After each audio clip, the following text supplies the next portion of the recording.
Assalamualaikum warahmatullahi taala wabarakatuh. Saya Muhammad Galera Kasiwi, NPM 1906160, dan teman saya Robi Ibrahim 1906130. Kami dari kelompok 8 akan mempresentasikan sebuah makalah yang berjudul Kedudukan Akhlak dalam Islam.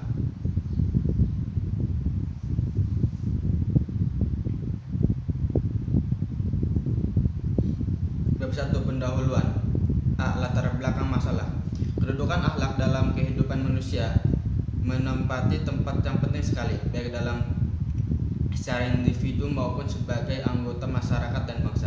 Sebab jatuh dan bangunnya, jaya dan hancurnya, sejahtera dan rusaknya suatu bangsa dan masyarakat tergantung kepada bagaimana akhlak bangsa itu.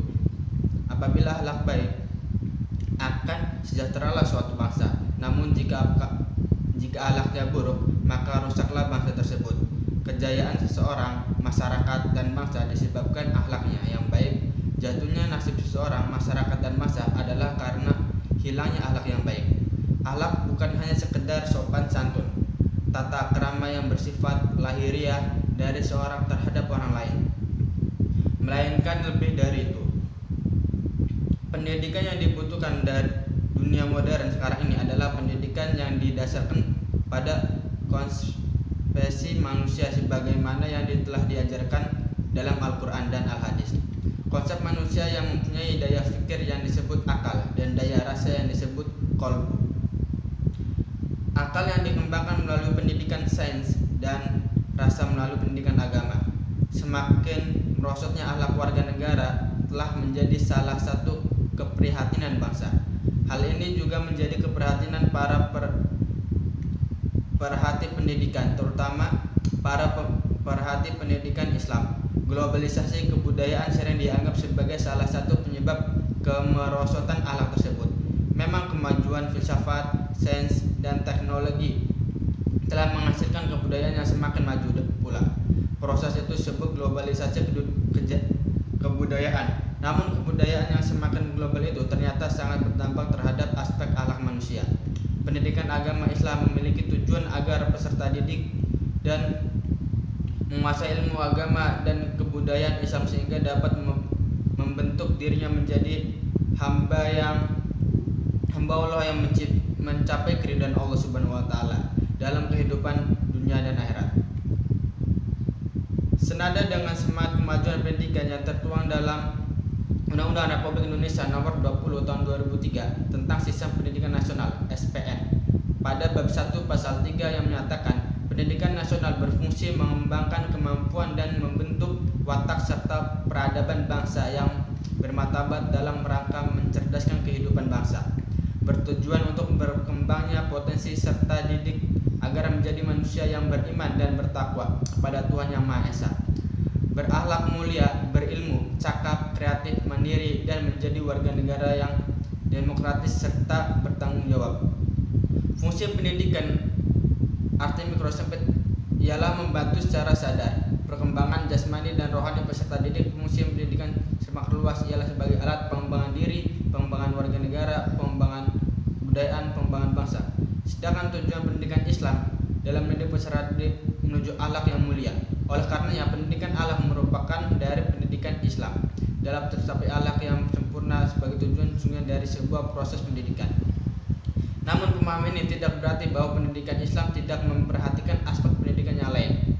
Fadil Al-Jamali mengatakan umat Islam harus mampu menciptakan sistem pendidikan yang didasari atas keridhaan Allah Subhanahu wa taala. Karena hanya iman yang benarlah yang menjadi dasar pendidikan yang benar dan membimbing umat kepada usaha dan hakikat menuntut ilmu yang benar, dan ilmu yang benar membimbing umat ke arah amal saleh. Pada prinsip pendidikan ialah memberi tuntunan, bantuan, pertolongan kepada peserta didik. Dalam pengertian memberi tuntunan telah tersimpul satu dasar pengakuan bahwa anak yang diberi memiliki daya potensi yang berkembang. Fitrah berarti asal kejadian secara naturalnya, istilahnya primordial natur, juga menjadi agama besar, khususian atau atau asal kejadian, meskipun pada dasarnya fitrah manusia beriman ialah mempunyai dua posisi jiwa, fujur dan takwa. Dalam surat Al-Mas ayat 91, fa'alhama fujuraha wa taqwaha, maka Allah mengilhamkan kepada jiwa itu jalan kefasikan dan ketakwaan. Manusia diberi kebebasan untuk memilih baik buruk Allah, buruk atau buruk, dan Allah menjadikan hasil balasan dari perbuatan itu sebagai konsekuensi pilihannya. Menurut Ar-Razi dalam buku psikologi pendidikan menyatakan bahwa agar manusia dapat memperbaiki akhlaknya yang buruk, maka ia harus mengenalnya. Hanya saja mengenal aib sendiri bukanlah perkara yang mudah bagi manusia, sebab manusia cenderung tidak mau mengenal aibnya sendiri. Padahal selama ia tidak mengenal aibnya, ia tidak dapat melepaskannya. Lingkungan memiliki daya pengaruh terhadap pembawaan bagi individu. Begitu pula sebaliknya, lingkungan banyak tergantung pada bagaimana individu menginterpretasi dan mengartikannya. Ilmu pendidikan sebagai dijumpai dalam berbagai literatur banyak berbicara mengenai berbagai aspek yang hubungannya dengan mencapai tujuan pendidikan. Dalam ilmu ini antara lain dibahas tentang rumusan tujuan pendidikan, materi penjelasan, metode, sarana, lingkungan, proses belajar, mengajar, dan lain sebagainya. Semua aspek pendidikan menuju kepada mencapai tujuan pendidikan. Tujuan pendidikan ini dalam pandangan Islam banyak berhubungan dengan kualitas manusia berakhlak. Ahmad de Mariba misalnya mengatakan bahwa tujuan pendidikan adalah identik dengan tujuan hidup seorang muslim, yaitu menjadi hamba Allah yang mengimplementasikan kepercayaan dan dirinya. Jadi dapat diketahui bahwa tujuan pendidikan Islam adalah terbentuknya seorang hamba Allah yang patuh dan tunduk melaksanakan segala perintahnya dan menjauhi larangannya, serta memiliki sifat-sifat dan akhlak yang mulia. Rumusan ini jelas bahwa antara pendidikan Islam dan ilmu akhlak ternyata sangat berdekatan erat. Pendidikan Islam merupakan sarana mengantarkan anak didik menjadi orang yang berakhlak. B. Tujuan penulisan makalah untuk memberikan ilmu baru kepada pembaca, terutama pada mahasiswa, tentang apa itu akhlak manusia dan apa dan seperti apa akhlak kita kepada manusia dan yang telah diajarkan oleh Islam kepada kita melalui para nabi dan ulama terdahulu. Akhlak kepada lingkungan dan alam kita demi tercapainya kehidupan yang islami untuk mendapatkan ridhonya menuju tempat yang kita impikannya, yaitu surganya. Bab 2. Pembahasan pengertian akhlak. Sejarah dan mitologi berarti tingkah laku seorang yang didorong suatu keinginan secara sadar untuk melakukan suatu perbuatan yang baik. Akhlak merupakan bentuk jamak dari khuluq, berasal dari bahasa Arab berarti perangai, tingkah laku atau tabiat. 3 pangkat di bidang akhlak yaitu Ibnu Miskawai, Al-Ghazali, dan Ahmad Amin mengatakan bahwa alam adalah pegangan yang melekat pada diri seorang yang dapat menunjukkan perbuatan yang baik tanpa pertimbangan pikiran dahulu. Definisi akhlak. B. Kata akhlak diartikan sebagai suatu tingkah laku, tapi tingkah laku tersebut dilakukan secara berulang-ulang. Tidak cukup hanya sekali melakukan perbuatan baik atau hanya sewaktu-waktu saja. Seorang dapat dikatakan berakhlak jika timbul dengan sendirinya, didorong oleh motivasi dari dalam diri sendiri, dilakukan tanpa banyak pertimbangan, memikirkan apalagi mempertimbangkan yang sering diulang-ulang, sehingga terkesan sebagai keterpaksaan untuk berbuat. Apabila perbuatan tersebut dilakukan dengan terpaksa, bukanlah pencerminan dari akhlak. Dalam Ensiklopedia Britannica, akhlak disebut sebagai ilmu akhlak yang mempunyai arti sebagai studi yang sistematik tentang tablet dari pengertian nilai baik buruk seharusnya benar. Salah satu sebagainya tentang prinsip umum dan dapat diterapkan terhadap suatu, selanjutnya dapat disebut juga sebagai filsafat moral. Syarat berakhlak. Ada empat hal yang harus ada apabila seorang ini dikatakan berakhlak. 1. Berbuat baik atau buruk. 2. Kemampuan melakukan perbuatan, kesadaran akan perbuatan itu, kondisi jiwa yang membuat cenderung melakukan perbuatan baik atau buruk. D. Pembagian akhlak. Akhlak baik. Alhamidah. 1. Jujur. asidik. 2 berakhlak baik, husnul khuluqi. 3 malu al-haya. 4 rendah hati, at-tawadu. 5 murah hati, al-hilmu. 6 sabar, al-sabr. Dari Amr bin Shu'aib, dari ayahnya, dari kakeknya, semoga Allah merelakannya, Rasulullah SAW bersabda, ketika Allah mengumpulkan segenap makhluk pada hari kiamat kelak, menyuruhnya menyaru, di manakah itu orang-orang yang utama, ahlul fadl. Maka berdirilah sekelompok manusia, jumlahnya mereka sedikit, dengan jumlah kecepatan kekasih menuju surga. Para malaikat di pasar dengan mereka, halo, menyapa mereka. Kami lihat kalian begitu cepat menuju surga. Siapa kalian? Kami yaitu orang-orang yang utama, ahlul fadl. Apa keutamaan kalian? Kami jika dijolomi bersabar, jika diperlukan buruk kami maafkan, jika orang lain hilaf padanya. Apa akhirnya ini katakan pada mereka, masuklah ke dalam surga, karena demikian itu sebaik-baiknya bagi orang yang beramal. Dengan cepatnya mereka bergegas menuju surga. Para malaikat berpapasan dengan mereka lalu menyapa mereka, kami lihat kalian agar cepat menuju surga. Siapa kalian? Kami sabar, bertabah kepada Allah. Kami penuh sabar, tapi bermaksud kepadanya. Masuklah ke dalam surga, karena demikian itu sebaik-baiknya balasan bagi orang-orang yang beramal. Ruang lingkup akhlak. Akhlak pribadi. Akhlak yang paling dekat dengan seorang itu adalah diri sendiri. Maka hendaklah seseorang itu menginsafi dan menyadari dirinya, karena hanya dengan insto dan sadar kepada diri sendiri, kesempurnaan akhlak yang utama, budi yang tinggi manusia terdiri dari jasmani dan rohani. Di samping itu, manusia telah mempunyai fitrah sendiri. Dengan semuanya itu, manusia mempunyai kelebihan di mana saja manusia mempunyai keperbuatan. 2. Akhlak berkeluarga.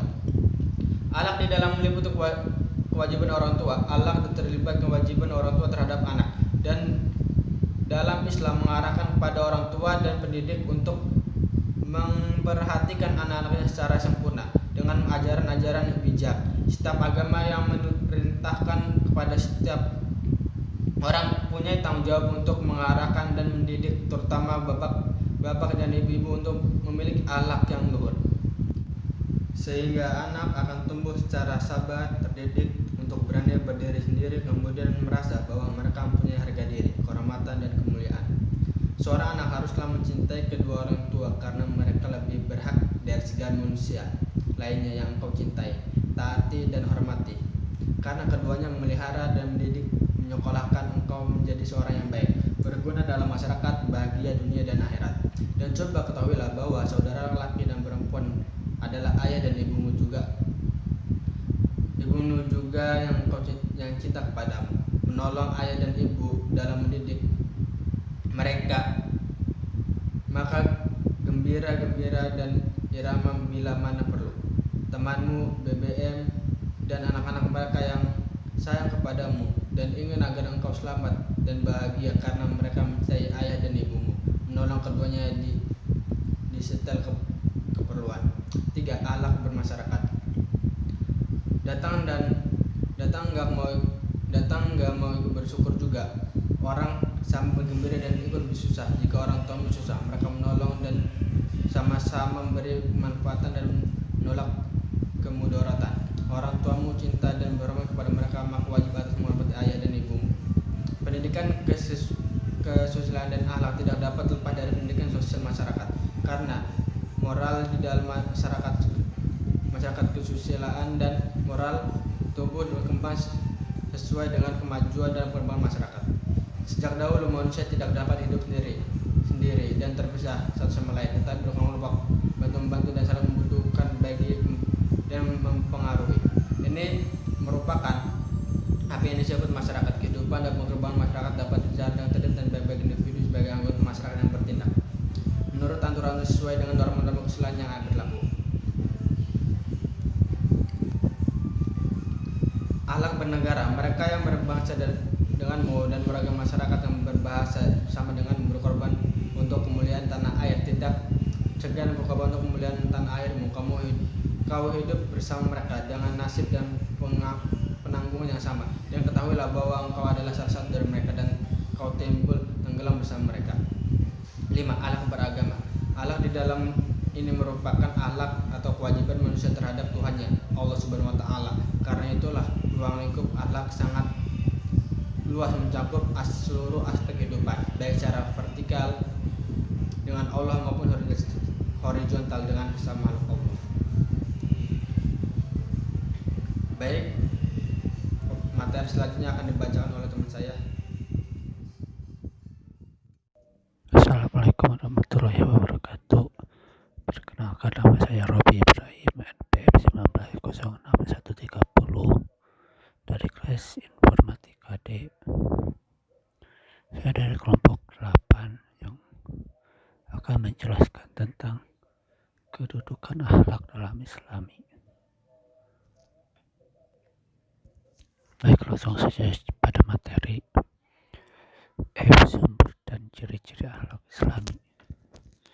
Persoalan akhlak dalam Islam banyak dibicarakan dan dimuat pada Al-Quran dan Al-Hadis.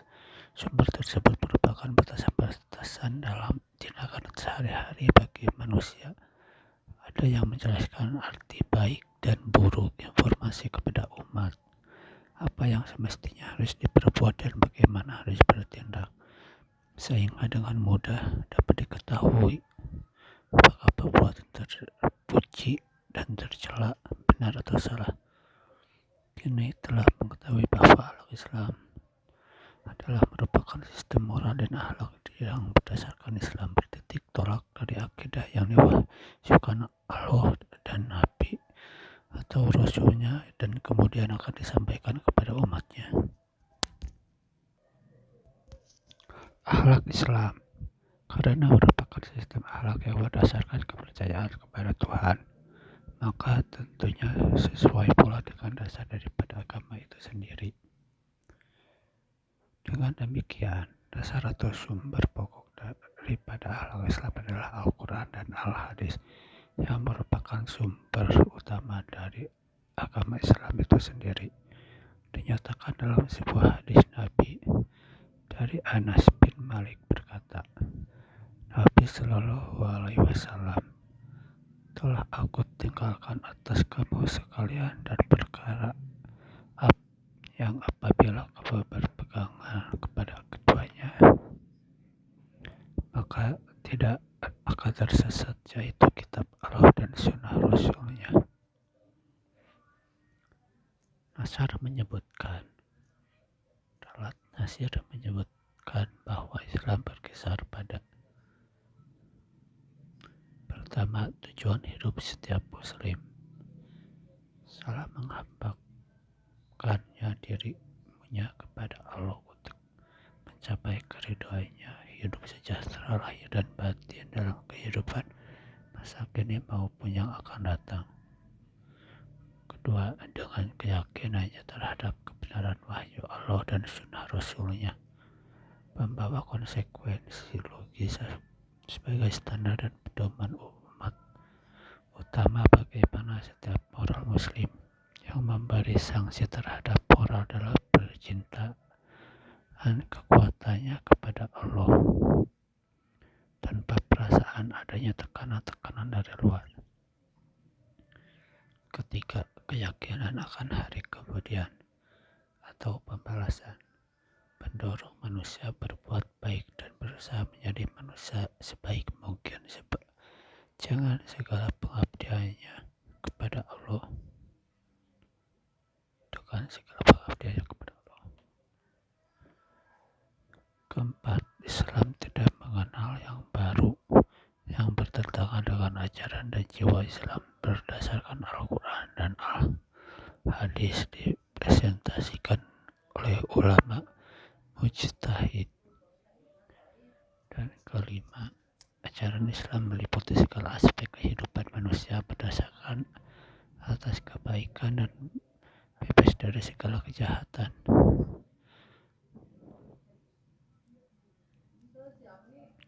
Islam tidak hanya mampu memancarkan tetapi menegakkan dengan janji dan sanksi Allah yang maha adil. tentunya makna yang sesuai dengan bisikan hati nurani yang menurut kodratnya cenderung kepada kebaikan membenci keburukan. Dengan demikian dapat ditegaskan di sini bahwa dasar dari akhlak Islam secara global hanya ada dua, yaitu percaya adanya Tuhan dan percaya adanya hari kemudian pembalasan. Sebagai disebutkan oleh Abul A'la Maududi bahwa sistem moral atau akhlak ada yang berdasarkan kepercayaan kepada Tuhan dan kehidupan setelah mati. Dalam Islam, budi pekerti merupakan refleksi iman dari seseorang. Sebagai contoh, suri tauladan yang pas dan benar ya Allah Rasulullah Shallallahu Alaihi Wasallam. Beliau memiliki akhlak yang sangat mulia, agung dan teguh, sehingga tidak mustahil Allah sebagai pemimpin umat manusia. Dalam ajaran Islam sangat rinci berwawasan multidimensional bagi kehidupan sistematis dan beralasan realistas. Juga anak banyak dibicarakan tentang konsekuensi yang bagi manusia yang tidak berpegang pada Islam. Akhlak Islam bersifat mengarahkan, pembimbing,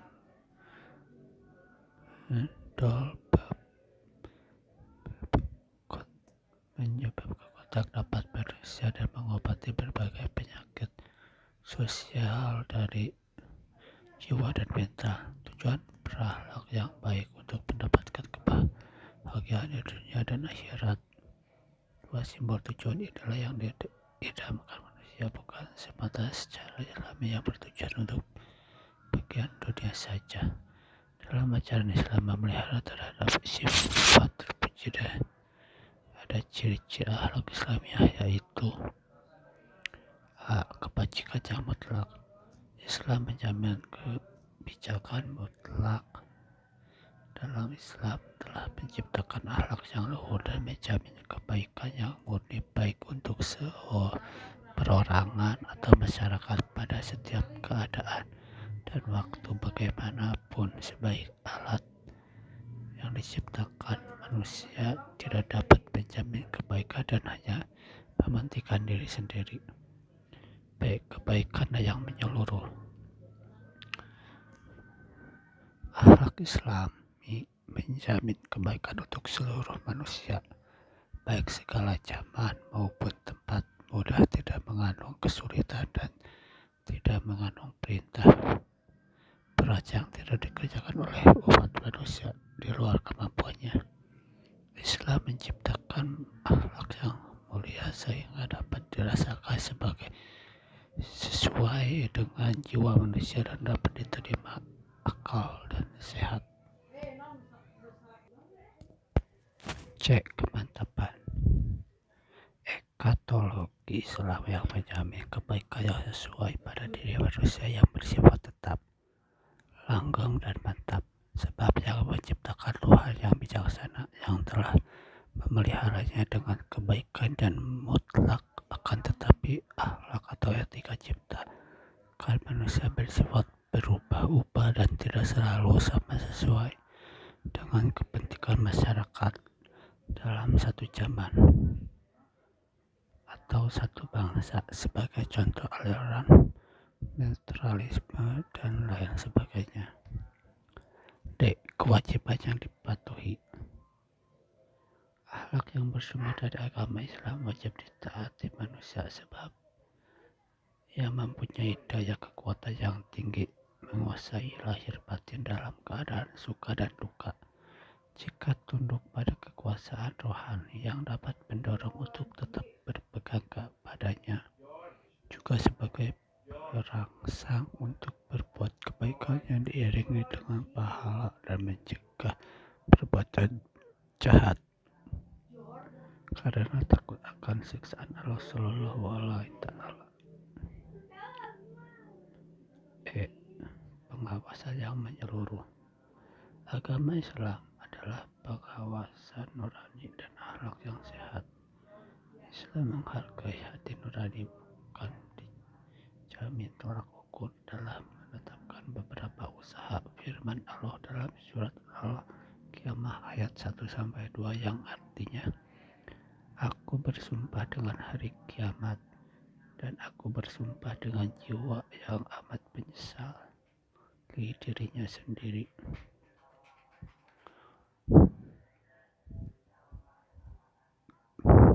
Untuk bab selanjutnya adalah akhlak Islami dalam kaitannya dengan status pribadi. Di bagian ini kami telah menjelaskan akhlak Islami yang mengatur dan membatasi kedudukan atau status pribadi sebagai hamba Allah, anak, ayah atau ibu, anggota masyarakat, jamaah, dai atau mubalik, dan pemimpin. Dengan demikian, menurut Islami mengarah kepada status pribadi yang berada pada kelompok sosial yang beraneka ragam. Fungsi peran dan kelompok sosial tersebut dengan adanya akhlak Islami dapat dihindari pola hubungan manusia dengan manusia dan hubungan manusia dengan khalik kekeliruan bertindak. 1. Pribadi sebagai hamba Allah. Kenyataannya di jagat raya atau dunia ini membuktikan bahwa ada kekuatan yang tidak nampak. Dia mengatur dan memelihara alam semesta. Juga dialah yang menjadi sebab adanya selama ini dalam pengaturan alam semesta. Ini terlihat ketertiban dan ada suatu peraturan yang berganti-ganti dan gejala datang dengan keteraturannya. Semua kenikmatan tersebut bukan berarti Sang Pencipta mempunyai maksud kepada manusia supaya dengan sesuatu, tetapi Allah SWT memerintahkan manusia agar senantiasa beribadah kepadanya. Hubungan manusia dengan Allah adalah hubungan makhluk dengan khaliknya. Dalam masalah ketergantungan, hidup manusia selalu mempunyai ketergantungan kepada yang lain dan tumbuhan, serta pokok ketergantungan adalah ketergantungan kepada yang maha kuasa. Yang maha kuasa, yang maha bijaksana, yang maha sempurna ialah Rabbul Alamin, Allah Tuhan Maha Esa.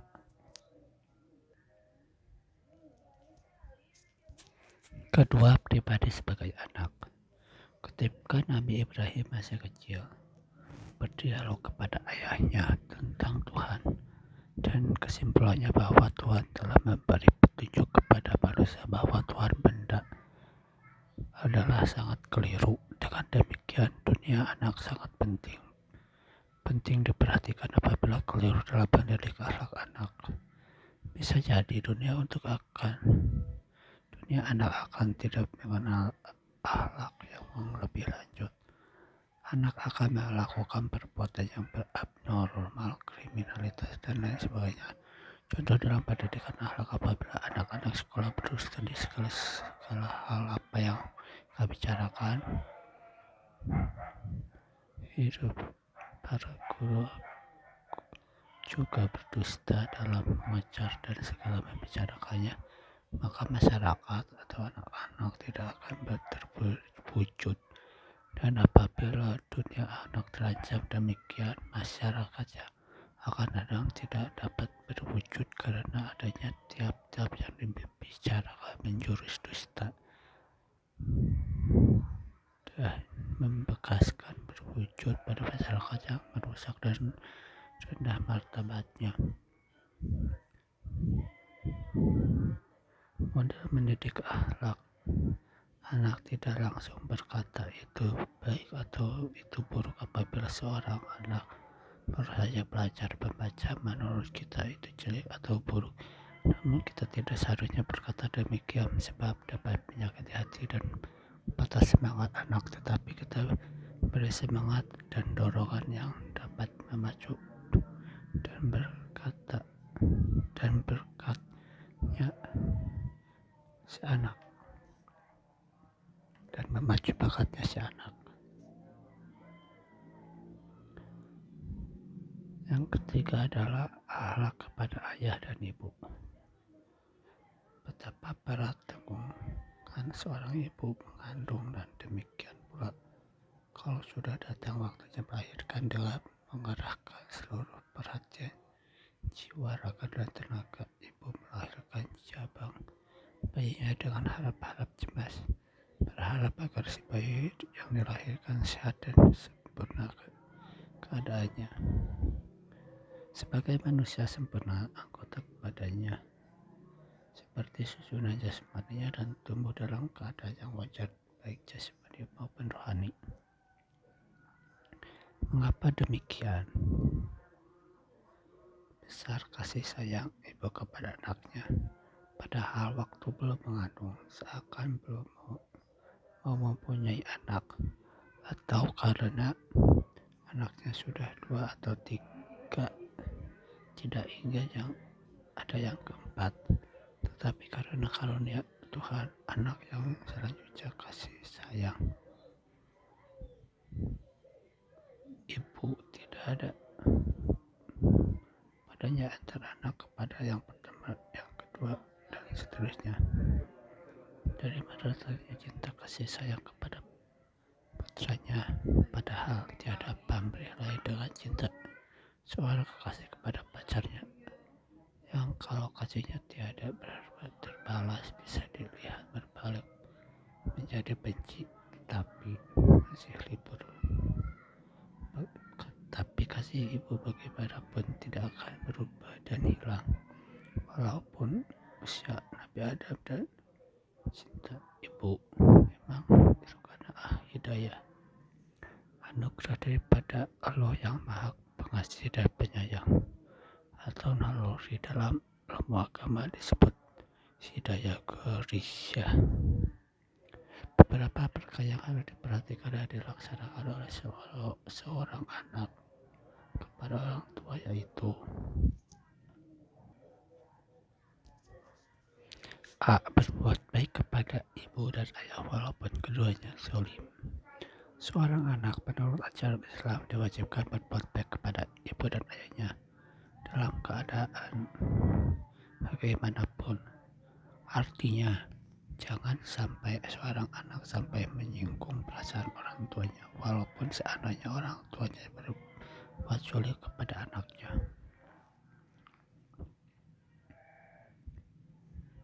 Dengan melakukan yang tidak semestinya, maka jika sekali-kali tiada berbuat tidak baik dan membalas sebagai ketidakbaikan orang tuanya kepada anaknya, Allah tidak meridhoinya sehingga orang tua itu meridhoinya. B. Berkata halus dan mulia kepada ibu dan ayah. Kewajiban anak kepada orang tuanya berbicara menurut ajaran Islam harus berbicara sopan, lemah lembut, dan mempergunakan kata-kata yang hal ini disebabkan dalam firman Allah.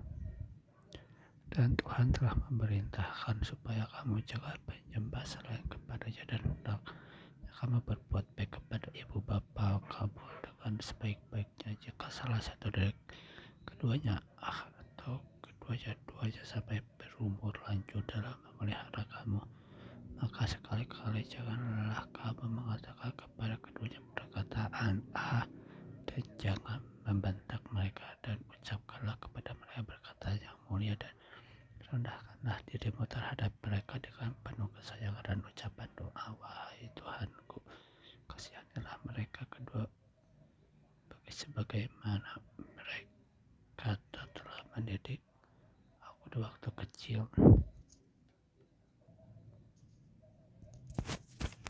C. Berbuat baik kepada ibu atau ayah yang sudah meninggal dunia.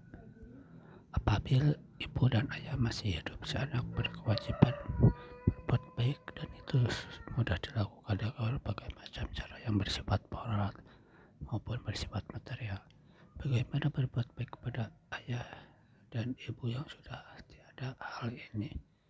Kami selalu mengajarkan supaya seorang anak pertama mendekat mendoakan ayah dan ibu yang telah tiada itu, dan kenapa kepada Allah atas segala dosa orang tua kita.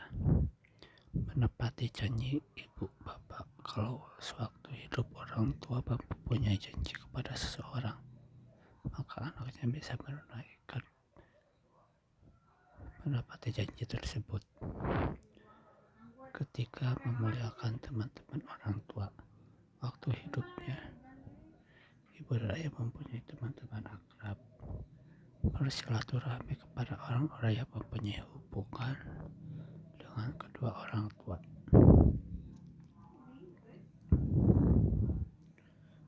D. Akhlak kepada anggota masyarakat dan jemaah.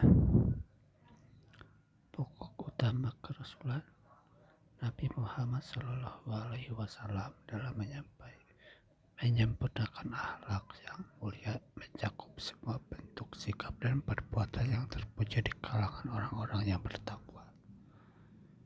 Di samping terpuji berdasarkan norma-norma yang ditetapkan Allah SWT, akhlak mulia merupakan akhlak berlaku dan berlangsung di atas jalur Al-Quran dan perbuatan Nabi Muhammad SAW. Cara sikap dan perbuatan seperti di dalam Al-Quran surat Al-Qalam ayat 4. Dan sesungguhnya engkau Muhammad mempunyai akhlak yang mulia.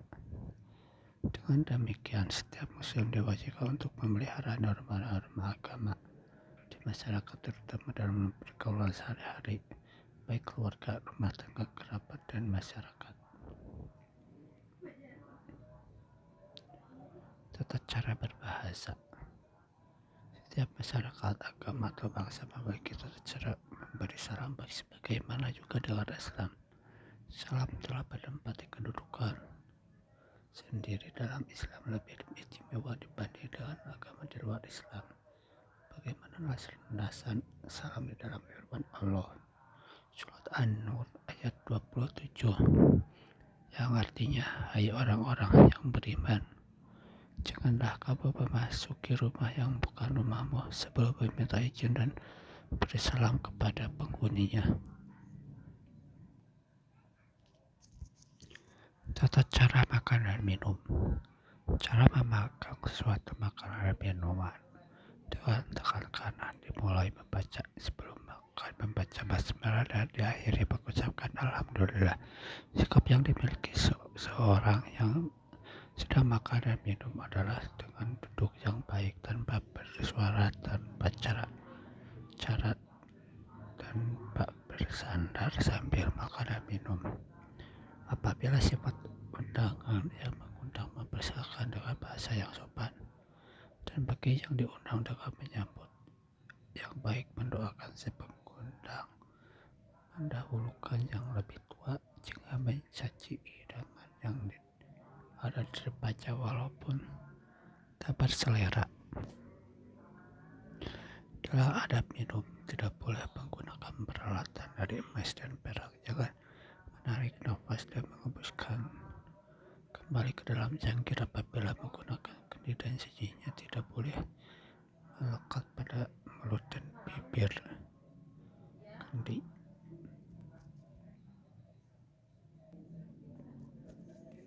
Tata cara di majelis pertemuan. Bagaimana adab kita berada di pertemuan? Jawabannya adalah pertama kali baru masuk memberi salam, kemudian baru dapat duduk yang telah disediakan, menyalami teman yang telah mendahului duduk. Jangan sekali-kali menggeser tempat duduk milik orang lain. Di samping itu juga jangan menggunakan bahasa yang dapat menyinggung perasaan teman duduk. Ketika ingin meninggalkan tempat, minta izin. Juga bila keluar, membaca doa.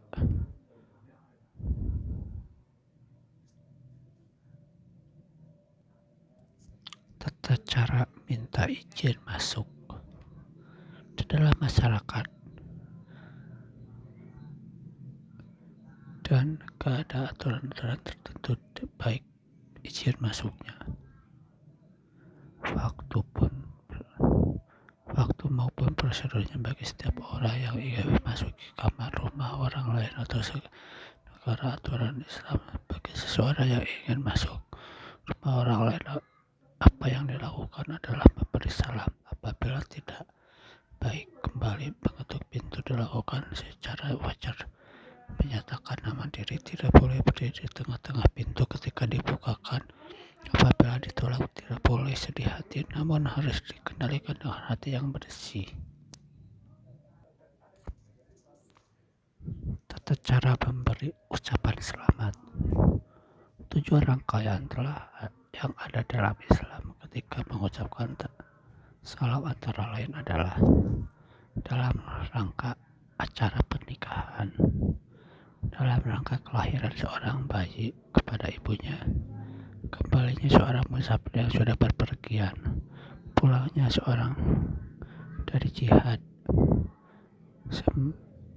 sekembalinya dari haji, dan pada hari Raya Idul Fitri dan Idul Adha. Untuk bab selanjutnya adalah akhlak da'i atau mubalik. Telah jelas ujian bagi penyebar agama Islam yang paling hebat adalah para nabi, kemudian orang-orang soleh, para da'i atau mubalik atau mengangkut manusia untuk berteman tauhidkan Allah dan ikhlas dalam beribadah, dalam mempersiapkan diri yang telah mengikrarkan untuk berjalan mengikuti manhaj para nabi dalam berdakwah. Maka para nabi harus dibekali diri dengan akhlak karimah, sebab daya tumbuh baik di masyarakat menjadi suri tauladan secara langsung, baik perilaku, sikap, perbuatan maupun perkataannya.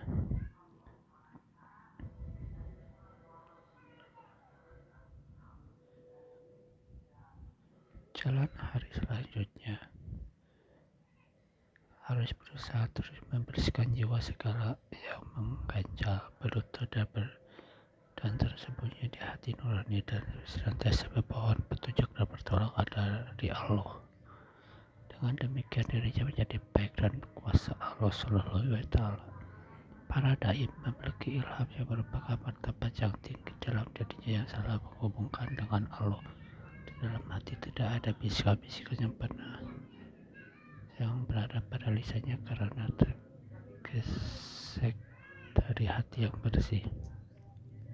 Menurut Jamaluddin Kafiye, sebagai dari pelaksana dakwah harus memperhatikan prinsip kepemimpinan yang baik, yaitu pertama, sifat terbuka; kedua, berani berkorban ketika aktif berpartisipasi dalam kehidupan bermasyarakat; keempat, sanggup menjadi pelapor dan prinsip dalam kebajikan; kelima, mengembangkan sifat-sifat kooperatif, kemanusiaan, dan sikap toleransi; keenam, tidak menjadi parasit dan memberi beban di masyarakat; percaya diri dan yakin akan kebenaran yang dibawanya; dan optimis dan tidak putus asa.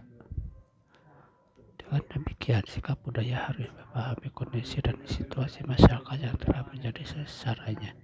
Juga perlu terus menambah bahwasanya karena beraneka ragam budaya kompleksitas permasalahan di masyarakat. Bab selanjutnya macam-macam akhlak. Pertama, akhlak pemimpin. Tugas pemimpin tidak dikala tanggung jawabnya yang epicurus jalan sesak nafaskan amanat naik dapat dari masyarakat, baik kepada dari masyarakat atau warga dan negara. Bahkan agama Islam sangat memperhatikan masalah kepemimpinan. Menurut Islam, semua pemimpin akan Mintai pertanggungjawabannya. Pemimpin keluarga bertanggung jawab atas kebahagiaan dan kesejahteraan keluarganya. Pemimpin negara atau bangsa akan dimintai pertanggungjawabannya oleh masyarakat dan lain sebagainya. Sebagai contoh, seorang pemimpin sejati adalah Rasulullah SAW dan para sahabatnya. Seperti Abu Bakar sebagai orang yang berwibawa dan tetap orang yang penuh ramah tamah, cinta sesama dan selalu membenarkan dalam hati para rasul yang agung. Utsman sebagai pekumpul firman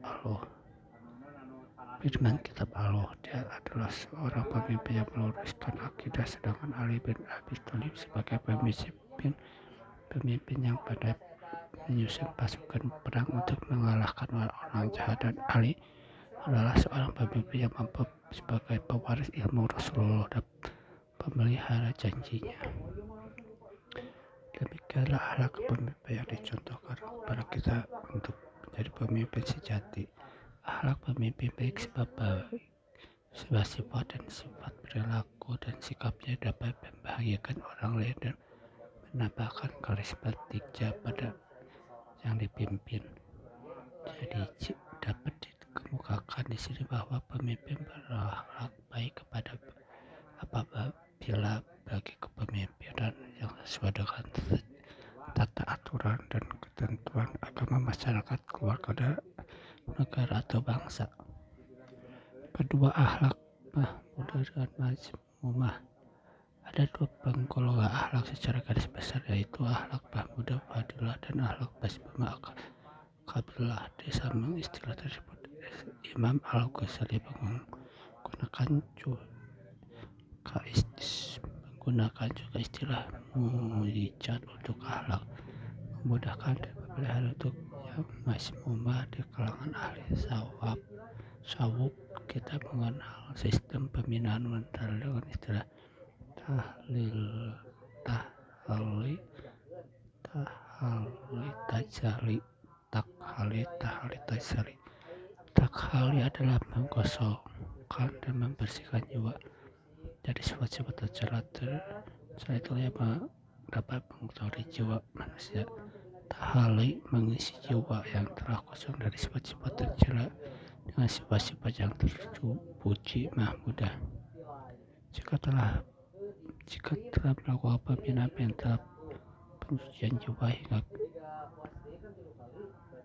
hingga berada dekat dengan Allah, maka pertama kali yang dilakukan adalah pembersihan jiwa dari sifat-sifat tercela hingga akhirnya sampailah pada tingkat berikutnya dengan yang disebut tajali, yakni tersingkapnya sehingga diperoleh pancaran nur ilahi. Sedangkan yang dimaksud dengan akhlak mahmudah adalah segala macam sikap dan tingkah laku yang baik. Sebaliknya, segala macam sikap dan tingkah laku yang tercela disebut dengan akhlak mazmumah. Akhlak mahmudah tentunya dilahirkan oleh sifat-sifat mahmudah yang benar dalam jiwa manusia. Demikian pula akhlak mazmumah dari sifat mazmumah. Oleh karena itu, sebagaimana telah disebutkan terdahulu bahwa sikap dan tingkah laku yang lahir adalah merupakan cermin dan gambaran dari sifat kelakuan batin. Beberapa akhlak mazmumah seperti bersikap setia, jujur, hatinya pemaaf, disenangi,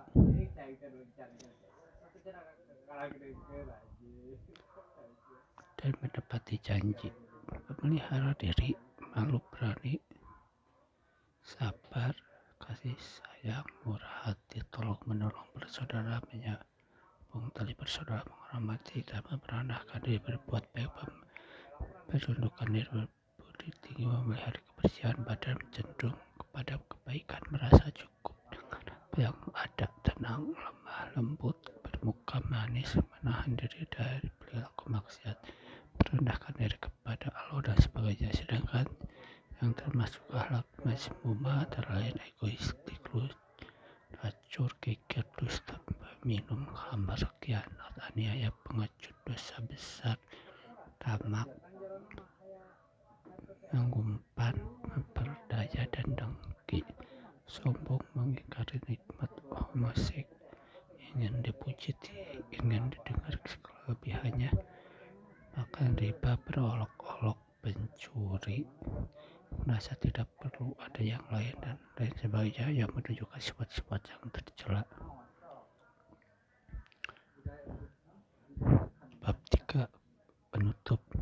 Kesimpulan dari presentasi kami yaitu kedudukan akhlak manusia dalam agama sangatlah tinggi dan penting karena tujuan utama diutusnya Nabi Muhammad SAW adalah untuk menyempurnakan akhlak manusia di muka bumi, karena akhlak menentukan tingkah laku manusia dalam bermuamalah dengan yang lainnya, dan akhlak juga yang membedakan antara manusia dengan hewan, karena sesungguhnya manusia adalah makhluk yang berakal, yang mempunyai akhlak dan melakukan muamalah dengan yang lainnya.